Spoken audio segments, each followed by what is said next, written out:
Salut, c'est Cédric Beau et bienvenue dans l'actu Chine de la semaine. Nous sommes le 23 janvier 2022 et aujourd'hui on va parler des Jeux Olympiques, de la situation sanitaire en Chine, du taux de natalité en baisse et de quelques petits soucis.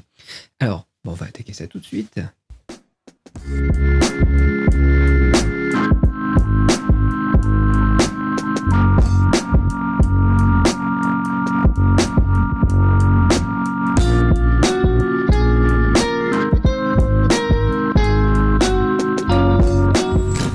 Alors, comme d'habitude, merci à tous pour vos partages et vos réactions. C'est toujours un plaisir aussi d'avoir vos commentaires, d'échanger avec vous aussi à chaque fois en première quand le podcast sort. Si vous êtes là à peu près 18h, je pense qu'aujourd'hui ça va être un petit peu serré, mais à peu près 18h le dimanche, heure française, je suis là aussi, je suis sur le chat. Et du coup, on peut discuter ensemble aussi. Si vous avez des petites questions, des petites demandes de précision, c'est toujours sympa aussi, donc merci à tous encore pour vos petits likes et compagnie. Cette semaine sur la chaîne, il n'y a pas eu de bonus en vidéo, mais j'ai fait quelque chose que beaucoup de personnes qui écoutaient ce podcast la semaine dernière m'ont demandé. J'ai remis en place la méthode Cramp, les inscriptions sont à nouveau ouvertes. C'est possible de se réinscrire, c'est plus disponible depuis peut-être 6 ou 9 mois, je ne sais plus, ça fait longtemps. C'est ouvert de manière exceptionnelle pour vous, donc ça sera mon petit bonus cette semaine. Vous avez plus d'informations dans la description et au niveau du premier commentaire en dessous, c'est cadeau. Comme d'habitude, ça me fait plaisir, c'est ce que vous vouliez, c'est dispo. Allez, on passe aux 3 infos de la semaine.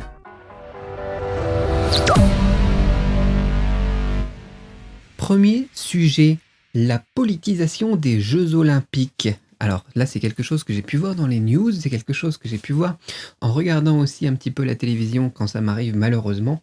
Et je vois donc aussi dans les formulaires de questions. Il y a un formulaire de questions qui existe depuis quelques années sur le site et les gens peuvent me dire, bah tiens, voilà Cédric, j'ai une question, qu'est-ce que t'en penses, tu vois? C'est le site, c'est cédricbeau.com/question, c'est très simple.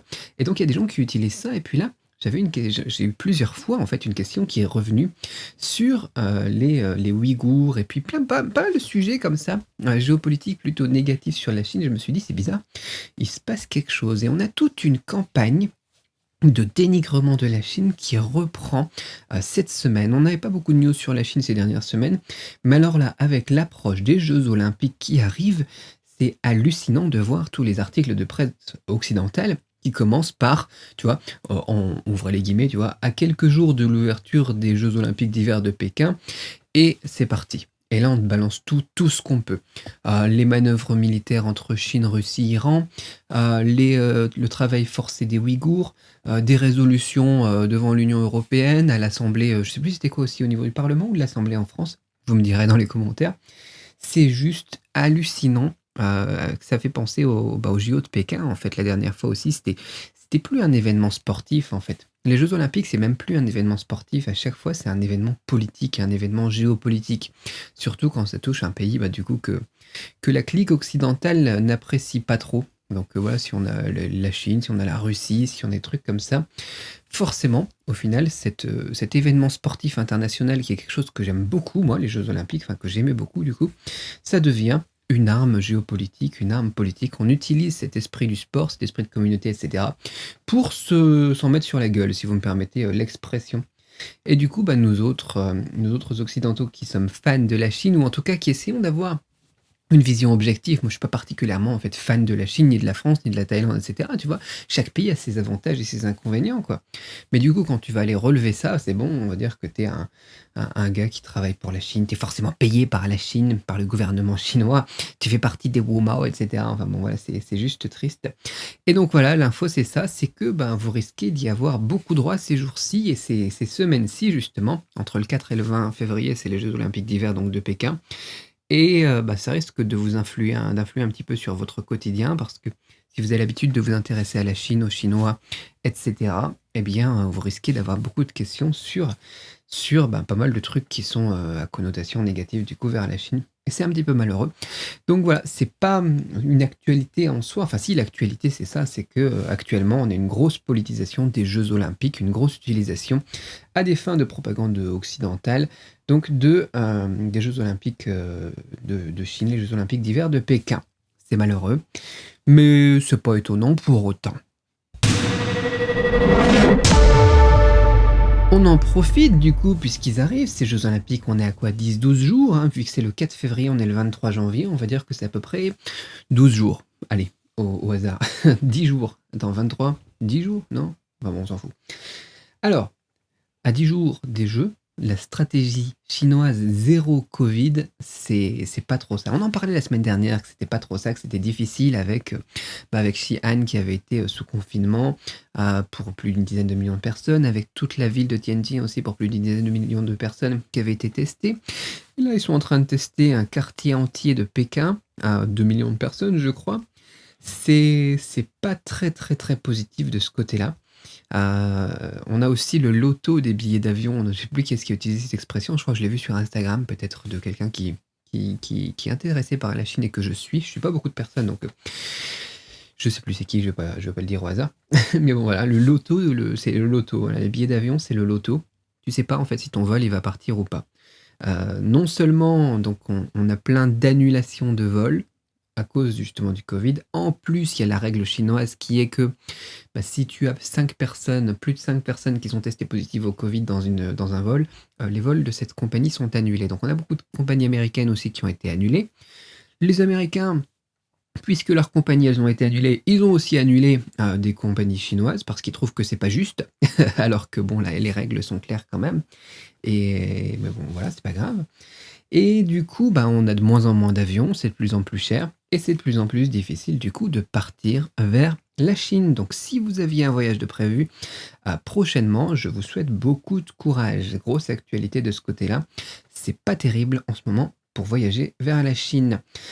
Qu'est-ce qu'on a d'autre vis-à-vis de la situation sanitaire? J'avais lu un truc qui disait que il y avait des experts qui jugeaient que les statistiques chinoises au niveau du Covid étaient aberrantes, voilà, c'est qu'il y avait un manque de transparence et qu'il y avait la Chine avec des progrès à faire, etc.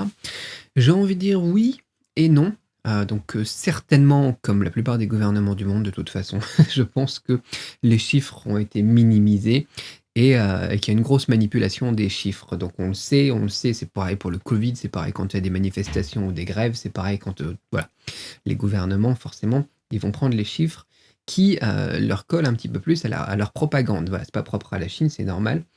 Maintenant, ayant vécu moi en Chine pendant le Covid et ayant vécu en France maintenant depuis un peu plus d'un mois, pendant le Covid toujours, c'est hallucinant comment c'est pas la même chose du tout, quoi. En Chine, il y avait personne qui était malade autour de moi. J'ai jamais vu un cas Covid. C'est-à-dire que nous, en plus, dans la région du Guizhou, je pense qu'on a eu 150 cas et 2 décès au total depuis 2020. Donc il y en a peut-être plus maintenant, hein, je n'ai pas regardé les statistiques depuis très longtemps, mais c'était à peu près ça, quoi. Pour une région qui fait à peu près 40-45 millions de personnes, tu vois, on va dire un petit peu à la taille de la France, et quasiment rien. Et en fait, on en était au point où, quand il y avait un cas qui était déclaré, on pouvait le voir tout de suite sur la carte, etc. On regardait, ouais, c'est bon, ça se passe, il y a un cas, il est à peu près à 18 kilomètres de nous, il a été identifié et tout. Mais tout le truc, tout le périmètre, tout le quartier, toute la résidence, c'était fermé. Tout le monde était testé. Enfin, vraiment, la stratégie zéro Covid, on a du mal à se l'imaginer, je pense, quand on est en France. C'était hallucinant. Et donc, c'était au point où, pour nous, en fait, le Covid, c'était un petit peu le truc que tu voyais aux infos, etc. Mais c'était un petit peu une légende urbaine. Parce qu'on sait qu'il y a une épidémie, on se protège, on a les codes QR, on a les masques, etc. Mais on n'avait jamais vu une personne avec le Covid et je n'avais jamais eu personne de mes proches ou de la famille qui ait eu le Covid. Donc je savais pas comment c'était au final et si c'était, si voilà, enfin tous les symptômes, enfin voilà, les choses que tu échanges avec une personne quand elle est malade, tu vois? Et puis elle va dire: «Ah ça ressemble à une rhinopharyngite, je suis fatigué, j'ai perdu comment ça s'appelle? L'odorat, le goût», des trucs comme ça, tu vois? Et nous on n'avait jamais eu ça par un proche, raconté par un proche. Et là, je suis en France depuis un peu plus d'un mois. J'ai des amis qui ont le Covid, j'ai la famille qui a du Covid, j'ai comment ça s'appelle? Les professeurs des enfants qui ont le Covid et des gens qui se testent et tout et des gens qui sont pas bien, des gens qui sont malades, qui toussent et cetera. Parce que nous, on avait quasiment personne de malade du coup parce que tout est désinfecté, tout le monde mettait des masques et tout en Chine, donc les maladies classiques aussi circulaient moins, quoi. Ça faisait longtemps que j'ai pas vu quelqu'un de malade et donc voilà, pour moi, le Covid, ouais, c'était cette légende urbaine. Donc c'est pour dire à quel point effectivement, en Chine, on ne le vivait pas et on vivait normalement depuis à peu près avril 2020.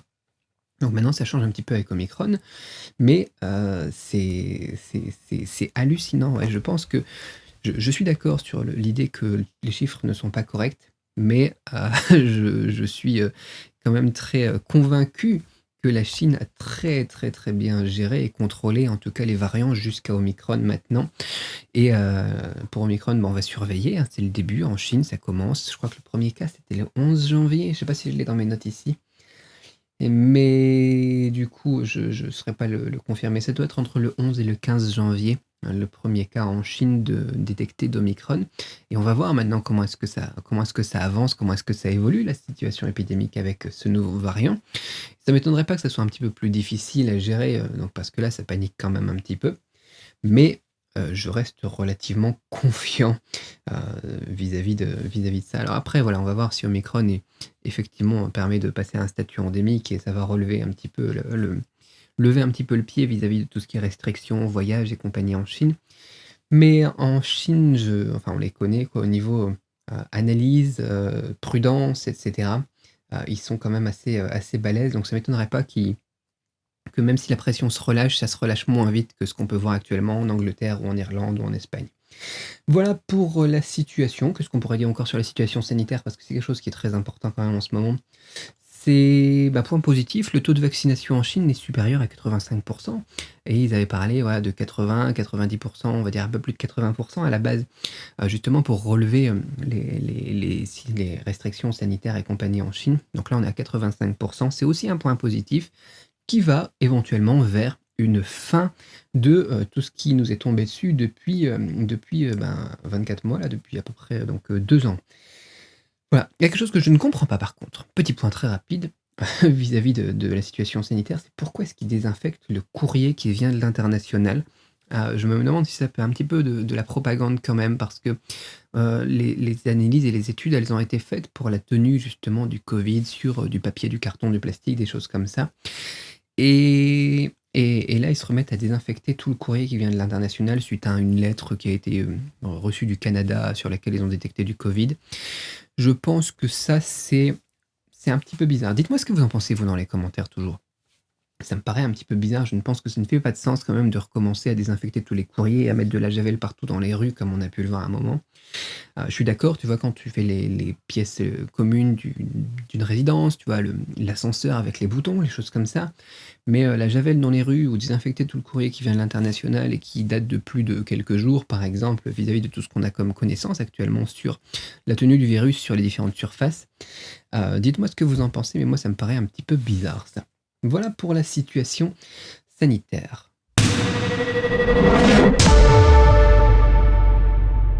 Et troisième point que je voulais évoquer avec vous aujourd'hui, c'est le taux de natalité en baisse en Chine. Et ça, c'est quelque chose qui est très très important. Alors c'est de l'actualité, mais ça va prendre quand même quelques années, voire décennies, pour avoir un gros impact sur la Chine. Mais c'est le moment en fait où il faut agir maintenant si on veut éviter la catastrophe. J'ai participé moi au grand recensement, au dernier grand recensement. C'était le 7e grand recensement chinois, je crois en 2020. Donc je suis dans les statistiques justement, on a une population chinoise maintenant évaluée à 1,411 millions d'habitants. Donc on est toujours en hausse. Voilà, donc il y a Cédric là-dedans et les 2 gamins. Mais on a un gros souci, c'est le taux de natalité. C'est-à-dire que le taux de natalité est en baisse, est en baisse, est en baisse, est en baisse tout le temps, ces dernières années, ces 2-3 dernières années. Et donc on se retrouve actuellement avec à peu près 10, je crois que j'ai le chiffre, attendez. Ouais, c'est ça, 10,62 millions de naissances en 2020 et 10,1 millions de décès en 2020. C'est-à-dire qu'on arrive à un plateau, en fait, au niveau de la population chinoise. Donc les 1,4 milliard d'habitants, au final, on arrive au pic, vu qu'on a fait de l'analyse graphique avec les pics d'épidémie. Moi, j'aime bien l'analyse graphique avec tout ce qui est actions, bourse et compagnie. Et là, on arrive en haut, en fait. On arrive en haut du pic de la population chinoise. Et qu'est-ce qui se passe une fois qu'on a le plateau après? Ça va redescendre, ça va chuter.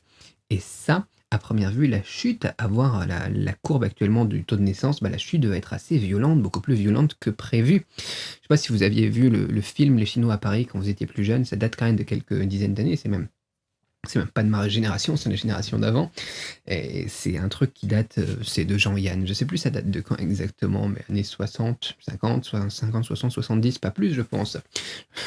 Et dans le truc, c'est un film humoristique, mais très intéressant au niveau culturel quand même, qui traite un petit peu de la France, collabo, avec les nazis et qui utilise aussi pas mal de clichés sur les Chinois. C'est un très intéressant culturellement d'un point de vue historique, d'un point de vue cinématographique et d'un point de vue aussi sur pas mal de choses qu'on peut voir, sur la Chine et les Chinois et comment est-ce qu'elle est vue par les Français. Il y a beaucoup de choses qui ont pas beaucoup changé justement et au final, ces 700 millions de Chinois, on risque d'y retourner.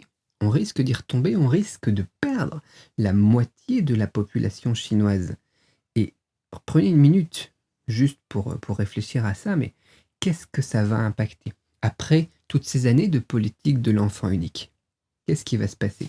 Il va se passer que la génération actuelle de 4 grands-parents qui n'a que 2 enfants, et ces 2 enfants qui n'ont que généralement un enfant, parce que même si on a allégé la politique de l'enfant unique, ils n'ont plus envie de faire des enfants, on se retrouve avec une population vieillissante, beaucoup trop rapide. La population, elle vieillit beaucoup trop rapidement.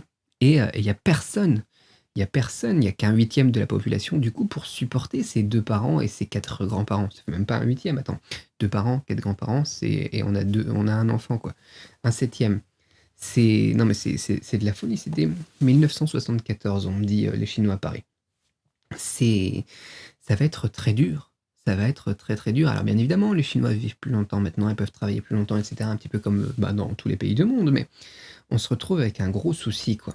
Un gros souci et dites-moi ce que vous en pensez, vous, dans les commentaires, mais si on n'a pas, une possibilité d'enrichir beaucoup plus rapidement la population ou d'avoir un taux de natalité légèrement supérieur pour qu'en tout cas la décrue se fasse, tu vois, au niveau de la population chinoise, qu'on arrive sur les 700 millions après sur le long terme, c'est pas trop gênant, mais que ça se fasse un petit peu plus doucement, de manière un petit peu plus graduelle, ça serait tout de même mieux pour les Chinois tout simplement, pour la population, pour le peuple, parce que c'est eux qui vont être touchés. Ça va être très difficile, si on veut assurer des retraites derrière et compagnie.